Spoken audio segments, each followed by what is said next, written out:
Hello दोस्तों, कैसे हैं आप सब। स्वागत है आप सभी का कॉमिक वर्ल्ड चैनल पर। तो चलिए दोस्तों, शुरू करते हैं राज कॉमिक्स में कोबी और भेड़िया की अगली कॉमिक्स। अरे बाप रे।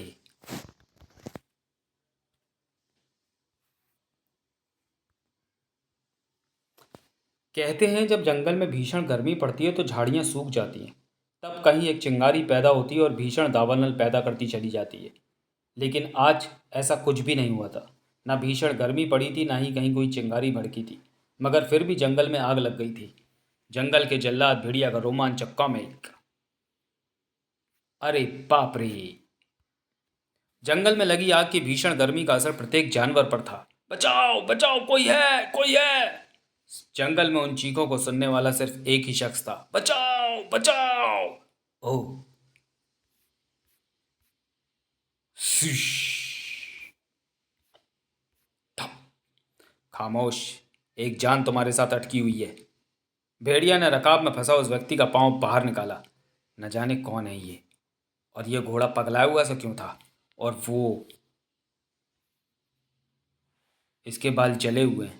बालों से उठती गंध बता रही है कि ये किसी आग से घबरा कर भागा था, पर अब ये शांत हो चुका है। और वो कैसी आग थी ये बता सकता है इसका सवार, जो कि फिलहाल बेहोश है। इसे फौरन फूजो बाबा के पास ले जाना होगा। फूजो। बाल तो इसके भी जले हुए हैं भेड़िया। मुझे लगता है ये और इसका घोड़ा दोनों किसी आग के बीच से होकर गुजरे हैं। कहाँ लगी है आग। पास ही लगी थी आग, जिसकी भीषणता को महसूस करने जा रहा था कोबी। ओ। क्या होगा हराम खोरों। यूं अंधे होकर कहाँ भागे जा रहे हो। काक, काक। किसको परवाह थी उस वक्त कोबी और उसके गुस्से की। कोबी के गुस्से का ज्वालामुखी भड़क उठा। कोबी को टक्कर मारकर कहाँ भागता है मोटे आलू। लगता है तेरे कारण ही मच रही है भगदड़। धम। अभी तुझे सबक सिखा देता हूँ। लेकिन डरा हुआ वो भोला भाला प्राणी भला क्या जवाब देता। जवाब तो कोबी को खुद ही मिलने वाला था। Quack quack. ओ ये क्या। सैकड़ों जानवरों की फौज इस ओर दौड़ी आ रही है। अरे बाप रे। अगर मैं यहाँ खड़ा रहा तो ये सब के सब मुझे कुचलते हुए निकल जाएंगे। ऊपर चढ़ने के लिए कोई पेड़ तक आसपास नहीं। भागो। लेकिन कहाँ तक भागता गोभी, वो तो जानवरों का पूरा समुद्र था। द्रुत वेग से भागता गोभी पेड़ों तक पहुंचा और तुगुक तुगुक तुगुक तुगुक बच गया। जानवरों के उस सैलाब के निकल जाने के बाद गोभी राहत की सांस लेकर नीचे उतरा ही ताकि ये क्या। अचानक मुझे भीषण ताप महसूस हो रहा है। घबरा कर गोभी पलटा तो सामने का दृश्य देखकर उसके होश फाख्ता हुआ है। हे भेड़िया देवता, ये तो दावानल है। तो ये है उन पशुओं की बेचैनी और भगदड़ का कारण। सुना है दावानल और जंगल की आग नर्क की आग से भी भयानक होती है, जो बड़ी तेजी से फैलती है। उतनी ही तेजी से मुझे इसके रोकने का उपाय करना होगा, वरना ये पूरे जंगल को जलाकर खाक कर देगी और मुझे भी छुपने की कोई जगह नहीं मिलेगी। यहाँ पर सूखी झाड़ियाँ नहीं है मगर बेशुमार पेड़ है। इस आग को रोकने के लिए मुझे इन पेड़ों को गिरा देना चाहिए ताकि पेड़ पर होती हुई आग आगे ना जा पाए और वहीं पर दम तोड़ दे। जय भेड़िया देवता। भेड़िया। इन सभी पेड़ों को धक्के दे देकर गिराना तो मुश्किल है, तो फिर मुझे बुलानी ही पड़ेगी अपनी गदा। मदद के रूप में प्रकट हो गई वह प्रलंकारी गदा, जिसके आगे बड़े बड़े पहाड़ों के भी सीने दहल जाते हैं। तो फिर इन मालूम मामूली पेड़ों की क्या बिसात थी। जय भेड़िया देवता। काक। गदा के प्रहार से सूखे पत्तों की तरह टूट टूट कर गिरने लगे पेड़। लेकिन जल्दी ही। पेड़ गिरा तो दिए मगर अब इन्हें यहां से हटाएगा कौन। हनु ने जैसे ही मुझे तुम्हारे द्वारा पेड़ों को गिराने की खबर दी, मैं समझ गया कोबी कि पेड़ों को गिराने के बाद तुम्हारे सामने उन्हें हटाने की समस्या आने वाली है। इसलिए मैं चला आया इन हाथियों को लेकर। अब ये सभी मिलकर पेड़ यहाँ से हटा देंगे। बुढ़ा आया तो सही समय पर है। इस ओर की आग के आगे बढ़ने का रास्ता तो रुक चुका था, लेकिन विशाल क्षेत्र में लगी वो आग दूसरी ओर से उस कबीले की तरफ बढ़ रही थी। अगून विकासा, अगून विकासा। अगून मतलब जंगल की आग, विकासा मतलब सब कुछ जला देगी। भेड़िया जैन के साथ वहां पहुंचा। भेड़िया देवता अगुन। इसका ताप तो झुलसा ही दे रहा है भेड़िया। विकासा विकासा। यह आग बाढ़ के पानी की तरह कभी भी यहाँ पहुंचकर पूरे कबीले को जलाकर खाक कर देगी। हमें यह बस्ती तुरंत खाली करनी होगी। हम इस नदी के पार जाकर सुरक्षित रह सकते हैं, लेकिन इतने सारे लोग नदी पार कैसे करेंगे। उसका तरीका मेरी समझ में आ गया है। इन लट्ठों का नदी में तैरने वाले भेड़ों की तरह इस्तेमाल किया जा सकता है। सब लोग ऐसे ही करो जैसा भेड़िया कर रहा है। जल्दी जल्दी करो, ताप असहनीय होता जा रहा है। छपाक छपाक। और जल्दी ही सबने देखी उस दावानल की भयानकता। ओह। भेड़िया। आग उम्मीद से पहले आ पहुंची। अगर ज़रा भी देर हो जाती तो इन सबके साथ शायद हम भी मारे जाते। हाँ, लेकिन अब इस आग का रास्ता यह नदी रोक लेगी। आग की गर्मी ने खौला दिया था नदी के पानी को भी। खौलते पानी ने बेचैन कर दिया जलीय प्राणियों को, और कुछ को क्रोधित भी। प्राण चाप। भेड़िया अनजान था उस अजनबी खतरे से। मशाल बुझने न पाए क्योंकि यह हिस्सा खतरनाक जंगली जानवरों से भरा है। आग देखकर हिंसक पशु पास नहीं आएंगे। थोड़ा और आगे चलकर हम मचान बनाएंगे। मगर फिलहाल उस अजनबी खतरे ने भेड़िया की ओर रुख नहीं किया था। उनका पहला लक्ष्य शायद आग बुझाना था। मगर कैसे कैसे बुझा देंगे वो उस आग को, जिसे बुझाने में तो शायद मानवों के भी पसीने छूट जाते। वो को मतलब आग बुझाओ। नदी का वह किनारा दूर दूर तक मगरमच्छ मानवों से भरा नजर आने लगा। पम पम। आश्चर्यजनक दृश्य प्रस्तुत हुआ। बिना बादल बरसात का ऐसा नजारा शायद ही किसी ने देखा होगा। पम पम। मगर अभी एक बहुत बड़े भूभाग पर लगी आग को बुझाना बाकी था। कभी महाभारत के अर्जुन ने धरती की छाती पर तीर चलाकर पानी का फव्वारा छुड़ा दिया था। आज फिर वही दृश्य प्रस्तुत हो रहा था। थम। आग बुझाने के लिए सभी मगर प्राणियों पर जैसे जुनून से सवार था। थम थम। एक के बाद एक जमीन से फव्वारे छुड़ाते चले गए वे। जगह जगह से फूट कर निकले वे फव्वारे आग को बुझा रहे थे। आग बुझाने के प्रयास जारी थे, जबकि इधर भेड़िया। ओह गरुड़ा, यह शायद कोई समाचार लेकर आया है। आओ दोस्त गरुड़ा, मैं जानता हूँ कि जंगल में लगी आग तुम्हें भी बेचैन किए हुए। भेड़िया, मैं इस आग के स्रोत की जानकारी लेकर आया हूँ। जंगल के दक्षिणी छोर की रहस्यमयी मगर गुफा में से आग बरस रही है। अगर उसे रोका ना गया तो ये आग पूरे जंगल को झुलसा डालेगी। मुझे वहाँ जाना होगा जेन, तुम मेरी यहीं प्रतीक्षा करना। ठहरो भेड़िया, तुम वहाँ गए तो वो ताप तुम्हें भी तो झुलसा डालेगा। परवाह नहीं, कम से कम जंगल तो बच जाएगा। मुझे जाना ही होगा। ठहरो, जानबूझकर गर्म तवे को छूने से कोई लाभ नहीं होता। और ताप से बचने के लिए जंगल में प्राकृतिक तरीके मौजूद हैं, जैसे ये लेप। जड़ी बूटियों का ये लेप तुम्हारे शरीर को भयानक ताप से बचाएगा। भेड़िया, आप बड़े सही वक्त पर आए बाबा।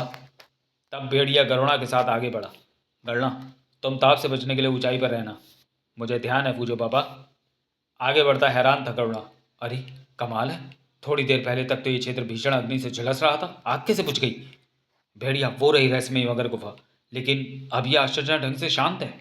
हाँ भेड़िया, मैंने गुफा के मुंह से आग बरसती देखी थी। इस गुफा को तो मैंने भी देखा है, लेकिन आज तक यही समझा कि कबीले वालों ने गुफा को ऐसा रूप दे दिया होगा, इसलिए कभी ज़्यादा ध्यान नहीं दिया। मगर तुम कह रहे हो तो तुम्हारी बात का यकीन भी करना पड़ेगा।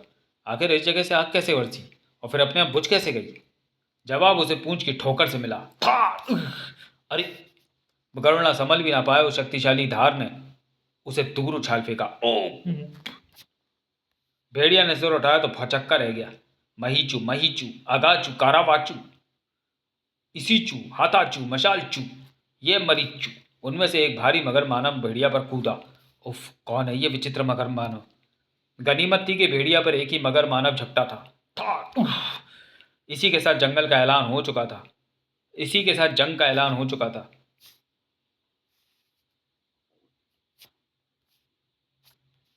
भेड़िया ने उसे पांव पर उठाकर फेंका। थम। कहीं जंगल की आग का कारण यही प्राणी तो नहीं?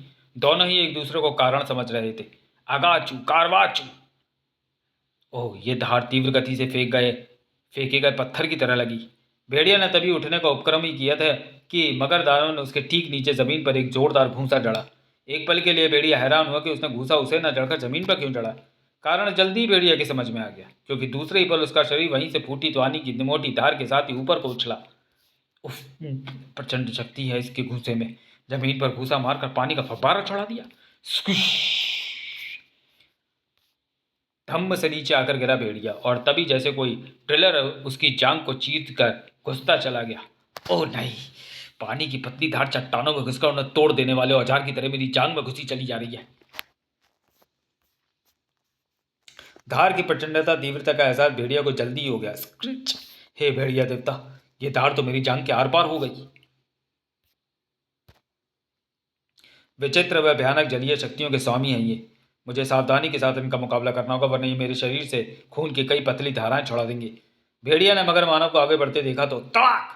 वृक्ष का निचला हिस्सा जल जाने के कारण कच्चे कोयले में बदल गया है। ये मेरी ठोकर का एक भी प्रहार सह नहीं पाएगा। चरमराकर पेड़ उस मगर मानव की खोपड़ी पर आकर गिरा। आह! खोपड़ी पर हुए उस प्रहार से बौखलाकर गिरा मगर मानव, लेकिन इसी के साथ भेड़िया ने अपनी मुसीबत को और बढ़ा लिया था। ओह, अब ये सारे मुझ पर एक साथ आक्रमण कर सकते हैं। ऐसे वक्त पर उसे जरूरत महसूस होती थी अपनी उन अद्भुत शक्तियों की जो इस वक्त कोबी के शरीर में समा चुकी थी, जैसे उसकी करामाती पूंछ, उसकी प्रलंकारी गदा, उसके फाड़ खाने वाले नाखून। गुरुराज भाटकी ने लेकिन इन शक्तियों के अभाव में भी वह कभी विचलित नहीं हुआ था। गुरुराज भाटकी ने उसके अंग प्रत्यंग को चुस्त फुर्ती की मांसपेशियों से गढ़ दिया था। ऐसा युद्ध कौशल सिखाया था जो जान के साथ ही उसका साथ छोड़ सकता था। सुई से भी बारीक के घातक धारें मेरे शरीर को छू जाती तो मेरे शरीर को छल्ली बना देती। पिच पिच, भेड़िया उछलकर उस शाखा पर जा लटका। मुझे इनकी धारों के वार से बचने का तरीका सूझ गया है, मगर उसके लिए मुझे ये शाखा चाहिए। भेड़िया के शरीर के 2 झटकों से ही वो शाखा टूट गई और शाखा तो मुझे मिल गई। अब मेरे नीचे पहुंचते ही ये फिर मुझ पर धार का आक्रमण करेंगे, लेकिन इस बार पानी की धारों को मैं इस शाखा को तेजी के साथ चारों ओर घुमा घुमा कर तोड़ दूंगा। इस मजबूत व मोटी शाखा को घुमाते हुए ही मैं आगे बढ़ूंगा और तोड़ूंगा इनके मुंह। तड़ाक! धार के हमले को बेअसर होते देख मगर मानवों ने अपने आक्रमण का तरीका बदल लिया। अब ये शारीरिक रूप से मुझसे लुहा ले रहे हैं। उफ, थम! भेड़िया को कई हाथों ने एक साथ थाम लिया। फंकी चू! और दूसरे ही पल स्क्विश! ओ नहीं, इस ओर तो गहरी व नीचे से बेहद सक्रिय होती खाई है जो सूरज की रोशनी के हवा में जहरीले जीव जंतुओं से भी भरी पड़ी होगी। ऊंचा उछाले जाने के बाद भेड़िया उस खाई में समाने लगा। इस मुसीबत से बचने का कि मुझे कोई राह दिखाई नहीं पड़ रही। मरी चू! वापी चली चू! लेकिन नीचे गिरते भेड़िया को तिनके का सहारा मिल गया था। मेरे वजन से पहाड़ी वृक्ष अपनी जड़ें छोड़ रहा है। तिनके का ये सहारा कब तक मुझे जीवन दिए रहेगा? लेकिन भेड़िया जानता था कि मारना या बचाना ऊपर वाले के हाथ में है। जब तक सांस तब तक आस पर ही लटका हुआ था। वो बचेगा या मरेगा ये तो वक्त बताएगा, या फिर बताएगा भेड़िया और कोबी का अगला सनसनीखेज कॉमिक, चारों खाने चित। तो चलिए दोस्तों, वीडियो को यहीं समाप्त करते हैं और मिलते हैं राज कॉमिक्स में कोबी और भेड़िया की अगली कॉमिक्स चारों खाने चित में। तब तक के लिए धन्यवाद।